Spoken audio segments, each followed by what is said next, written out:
Just before Christmas 2021, a zero-day flaw was discovered in foundational code deployed across the world, hiding in an open-source Java tool called Log4j. Shockwaves rippled through governments and Fortune 500 companies alike, as the vulnerability allowed attackers to take full control of compromised servers. Global response required immense effort, with one US agency dedicating over 33,000 hours to deal with the crisis. The financial toll was staggering, with global mitigation efforts in the billions of dollars. Today, we're here in Germany, inside of a castle, to talk about open source security. You're going to hear the story of Christian Grobmeier, the maintainer of Log4j, and we're going to share the inside story that has never been told about Log4Shell.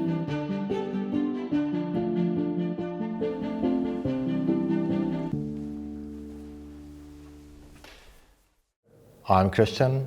I'm a maintainer of Log4j, and I was there when Log4Shell broke the internet.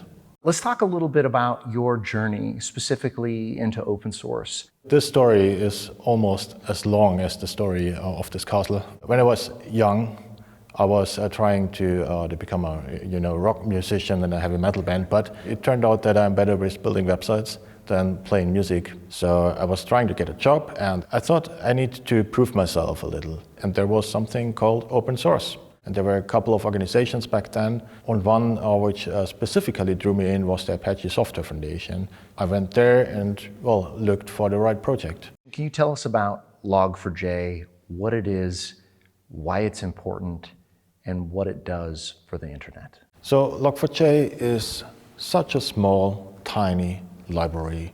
Everybody can use it in their software. And what does it do? Log4j is nothing else than a piece of software which notes down everything which is important. So events, or in example, user logged in, user logged out, or results of calculations. So 5 plus 5 is 10, well calculated. Or in example, we tried to receive information from a remote system, but it took longer than 20 seconds. You might want to take a look at it.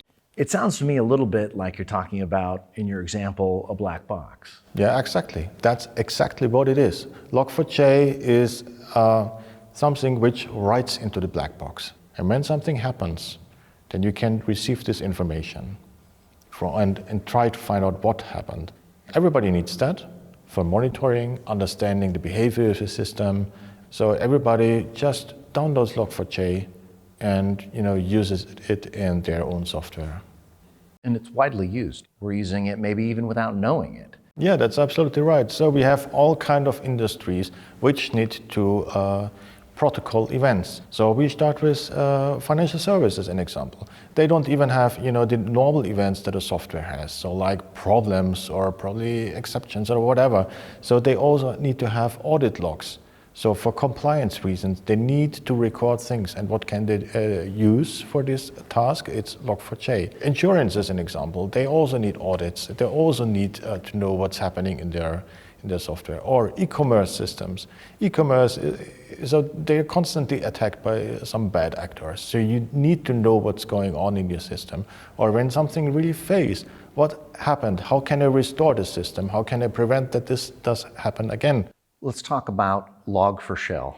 Of course. Let's talk about the story that nobody's heard. In our software, Apache Log4j, we had a security incident which became later known as Log4Shell, which is mostly one of the worst security incidents that happened in the past decades, if not ever. When I first heard about Log4Shell, it was very cold outside, and I actually wanted to play with my son some kind of game.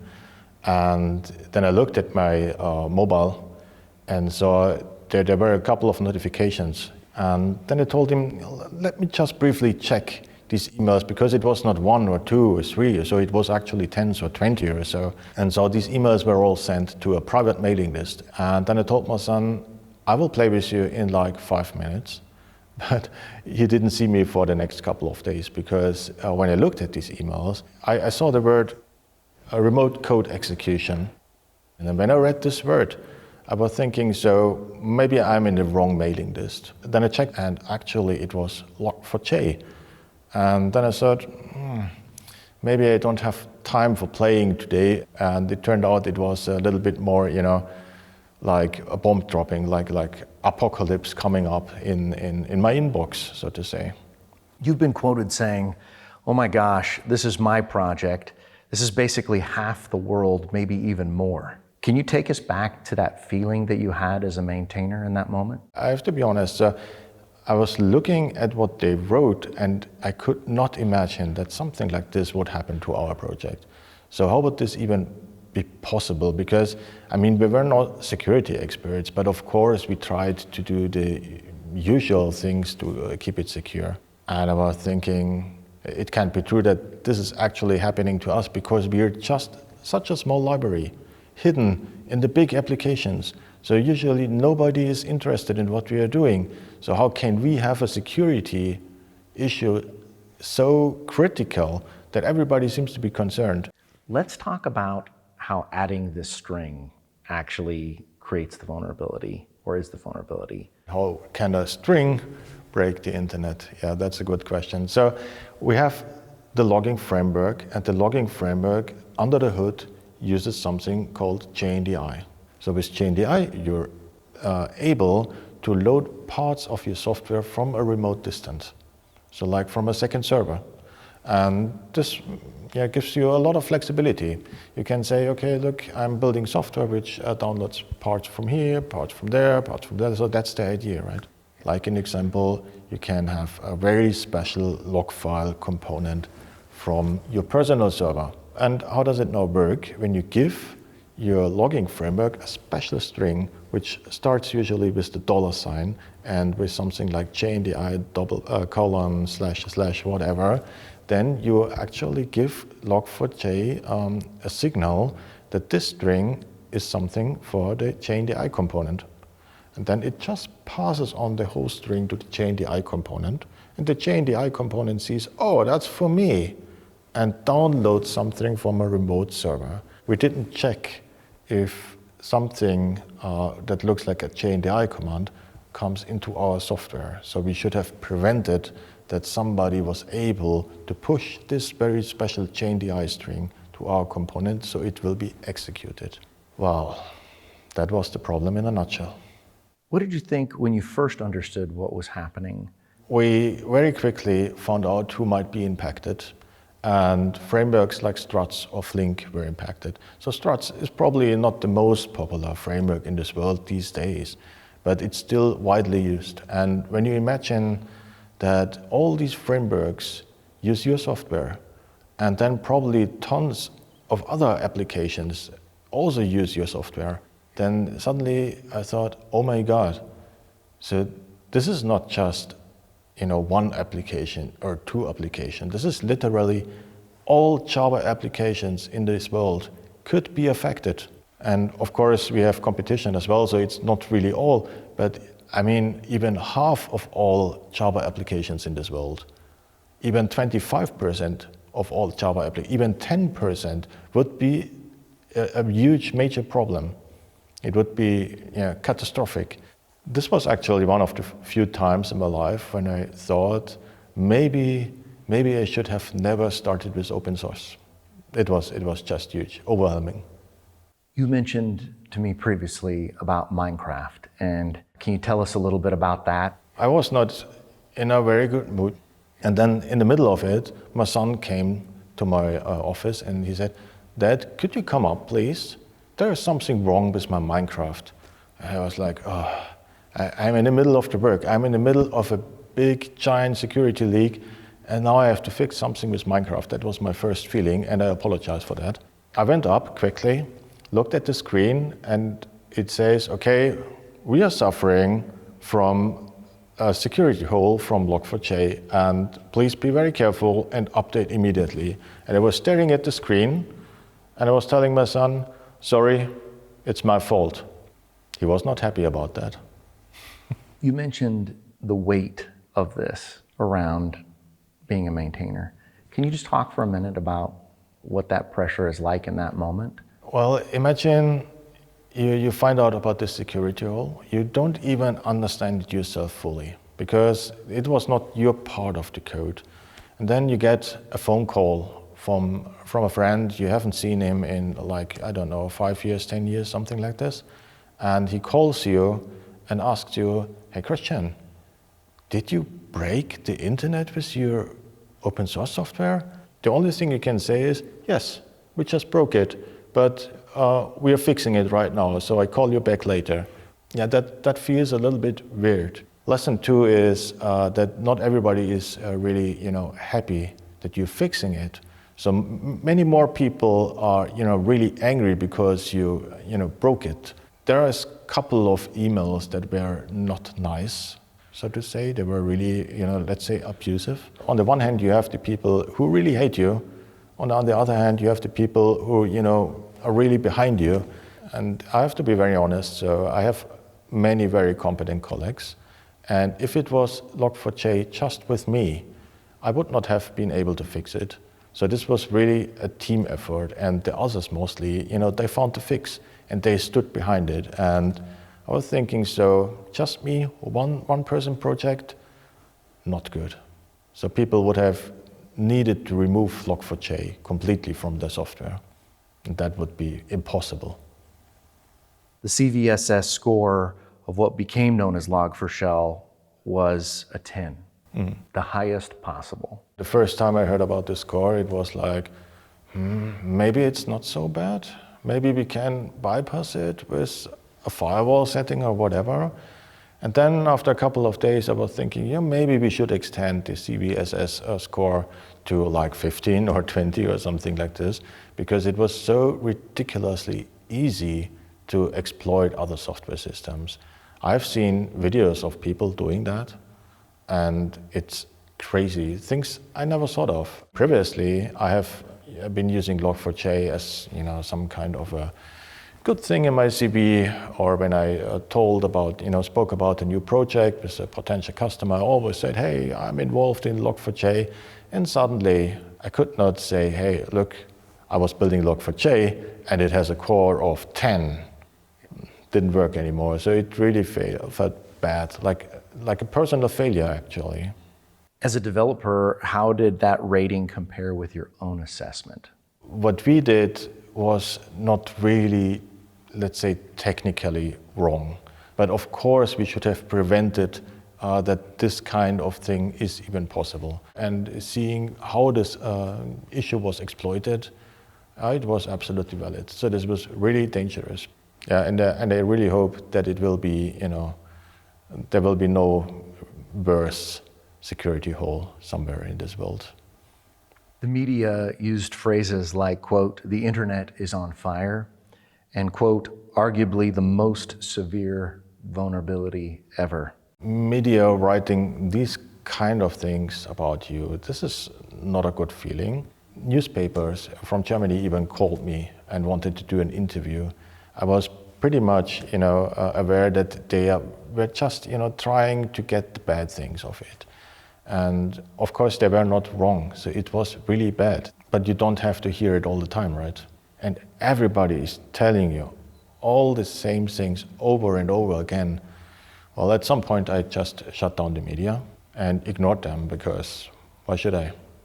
Let's talk for a moment about the developer's perspective about what made Log4Shell so technically dangerous. Developers, they just write these lines like log debug, and they put something into it, and they expect everything works as normal. This is even when you use an AI, or suppose generative AI, write me a log statement. It just takes a variable and pushes it in here, in the logging framework.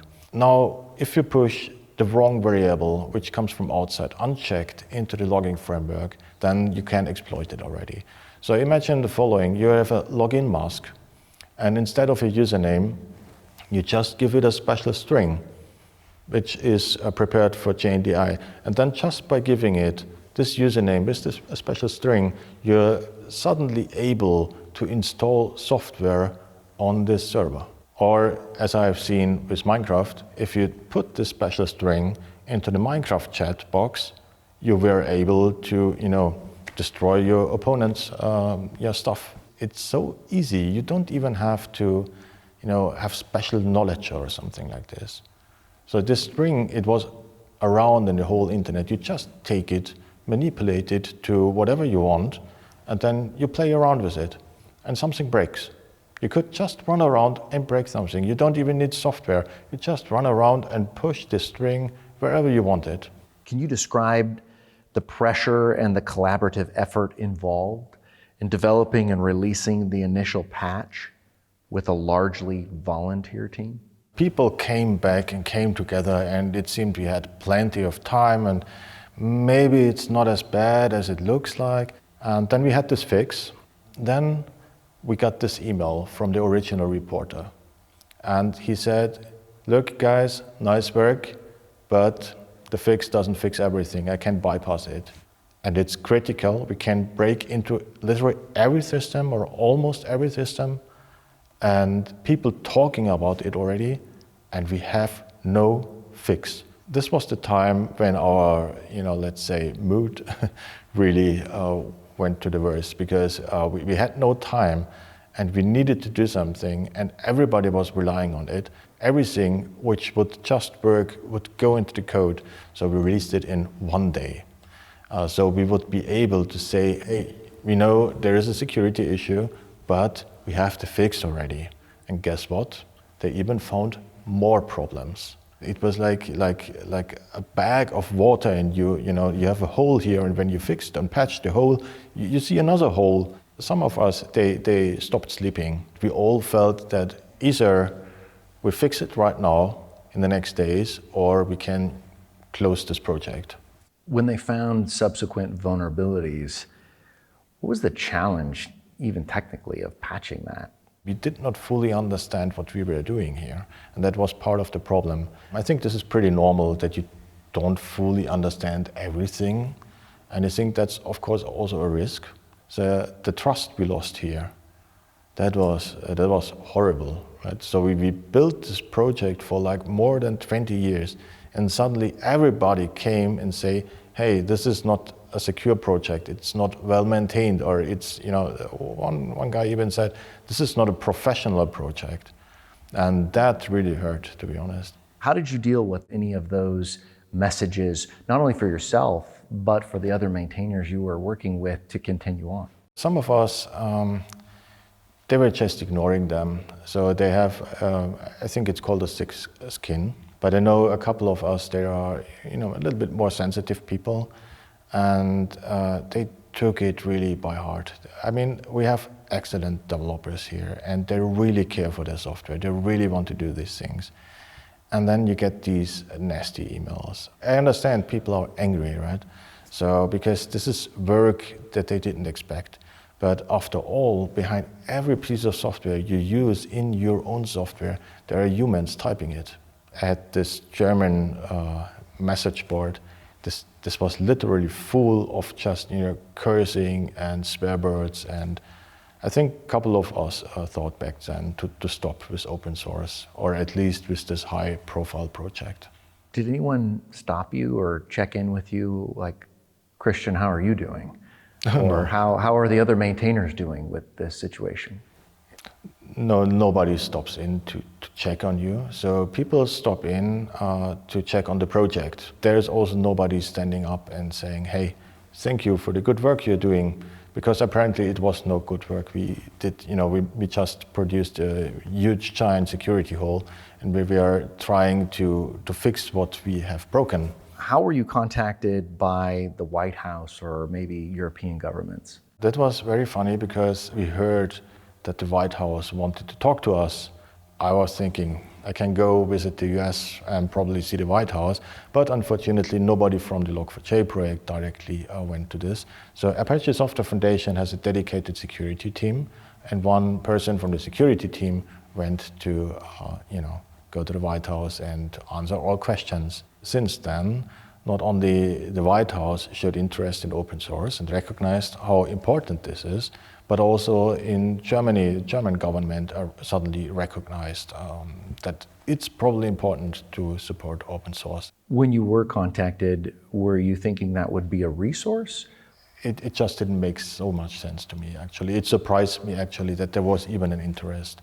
And when I heard that there is movement in the German government to support open source more, I was thinking, yes, maybe in 30 years. So I have literally no expectations. Speaking of good intentions with funding, the Sovereign Tech Fund was created in the wake of Log4Shell here in Germany. I got a phone call from a now friend, and he told me, hey, Christian, did you hear about the STF, the Sovereign Tech Fund? And I said, I have no clue what it is. What is it actually? And he said, well, after Log4Shell, the government of Germany was now ready to distribute money amongst critical open source projects. That's nice. And he said, yes, it's very surprising you never heard of this.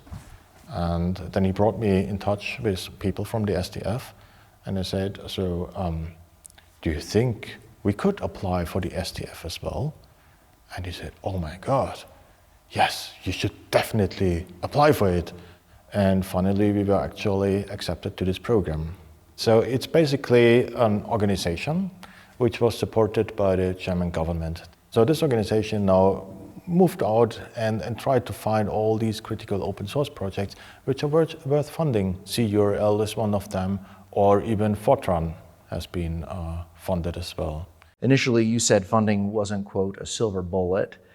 And can you elaborate on that a little bit for us? Funding in open source, that's a difficult topic. I was very lucky that we have been supported, and I was thinking, okay, things change now, so everything will be better. I went to my team, and the team size is like 10 people or so, and I was asking, hey, I just got a lot of money, and I can't distribute it amongst you, so who will join?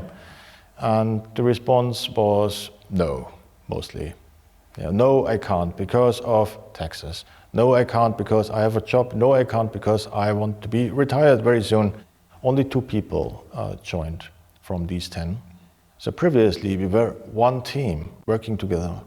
Now we were one team, but part of it were paid and the other part is not paid. That's a little bit a strange feeling because the people who are paid, they can spend a lot of time with Log4j, and the people who are not paid, they can't do that.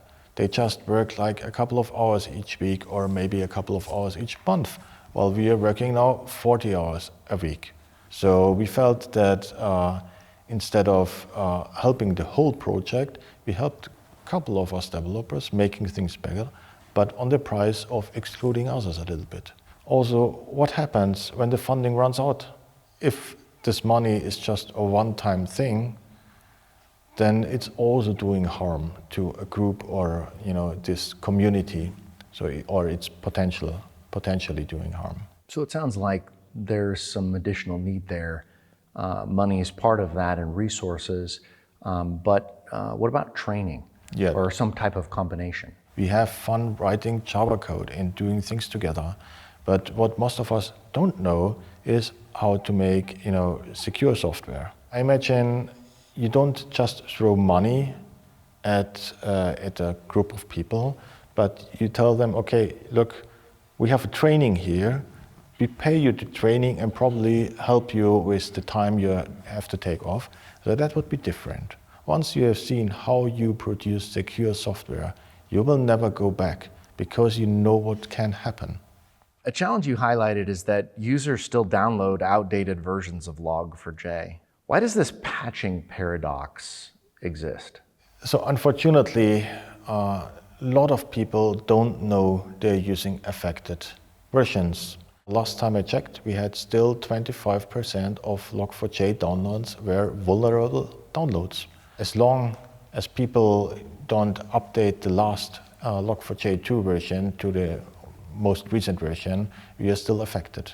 I think no longer by this scale, because all important applications have patched their systems already, but of course smaller systems are still out there and they're still affected. It's often just not knowing. To fix that, we need to be more sensitive and really find solutions to track all our dependencies, like with SBOM, an example. Yeah, you're working on implementing SBOMs, which is the software bill of materials. Why are they so crucial for the software supply chain? SBOMs provide you a technical way to find out what dependencies you are using in a project. And when Log4Shell hit, I got phone calls from colleagues and they asked me all the same questions. Am I really affected? I said, okay, you need to find out somewhere. You need to check your dependencies. And they didn't know how to do this, or it was really a lot of work to check these dependencies. So with SBOMs, you have a clean list of what you are using and what not. And if a version is affected, you can hopefully very quickly identify if you're affected as well. Do you still need help? We have had the help of hundreds of people looking at our code, sending in bug reports, checking our code, reading against, commenting it, and so on and so on. I would say Log4j is now one of the most secure libraries on this planet because everybody tried to find something. So no, not in this regard. Of course, if anyone is interested in helping maintaining, we never say no. But I think that's true for every open source project. With so many impacted by Log4Shell, what are some of the most crucial lessons for the entire software industry that you learned? One is community is crucial for open source. If you're maintaining open source software just as one single person, this is a risk. You're a risk. The project is a risk. The next thing is learn things outside the box. Learn about security, so that's important. The third thing I would say, which is crucial, is that behind every small open source library, no matter if it's important or not, is a human being that writes code. And if you find something that's not right, instead of complaining and being angry, you could help out. Kindness is sometimes a little bit lost in our community, and we need to get it back. Because the challenges we have in the future, they will just grow. And if we work all together, then we can make them smaller. We can beat them, we can overcome them, we can make software for all of us more secure. So you and I have been working closely together through the GitHub Secure Open Source Fund. How important is security overall to open source? I must say it was a fantastic experience. I was always thinking I have no idea about security at all.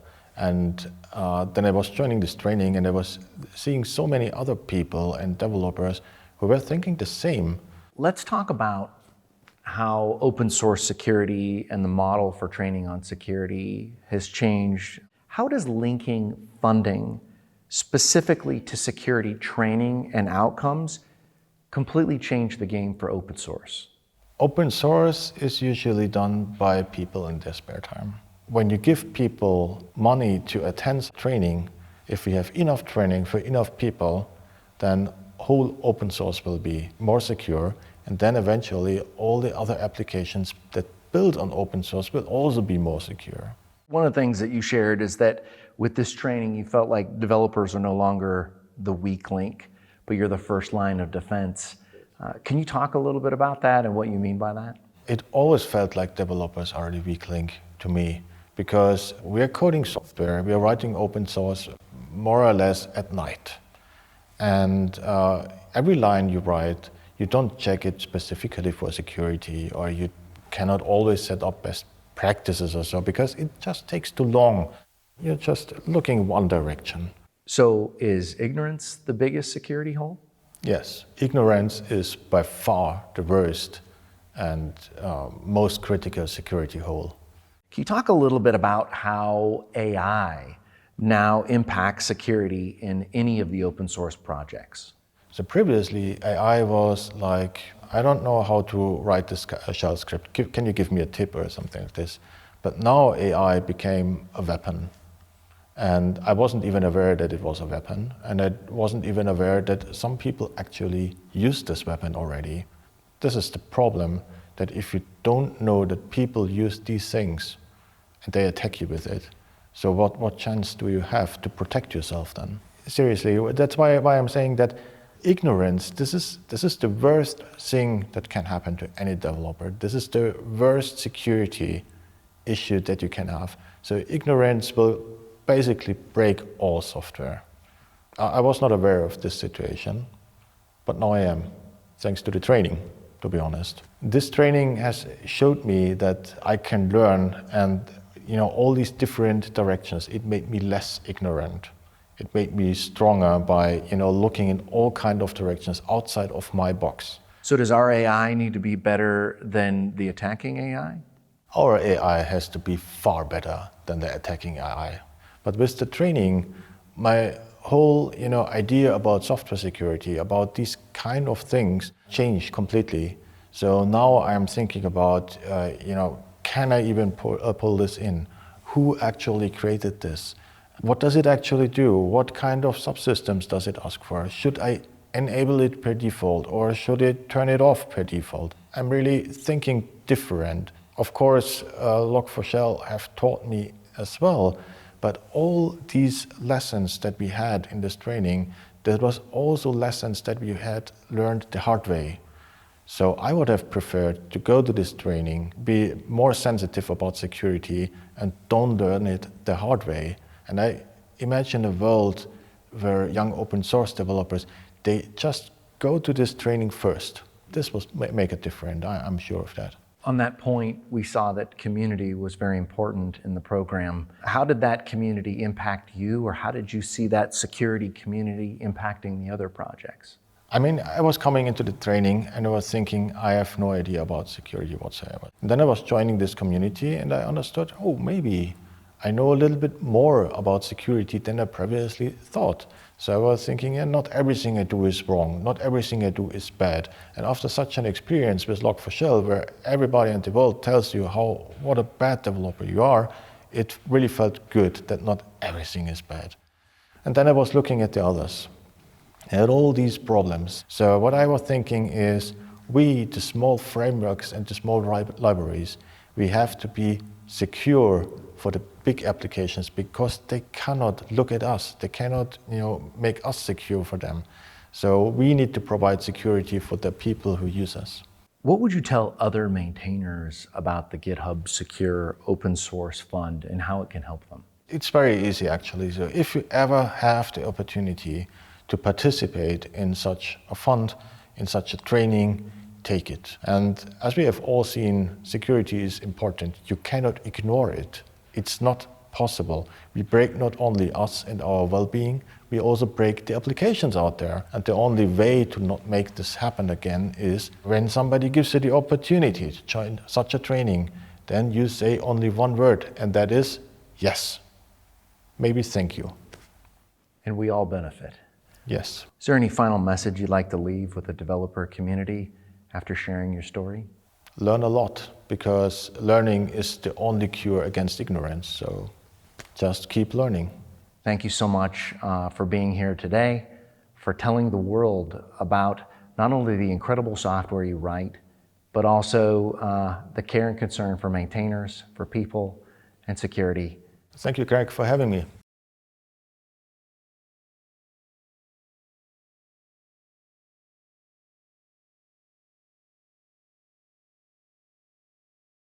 To contribute to Log4j, go to github.com/apache/logging-log4j2.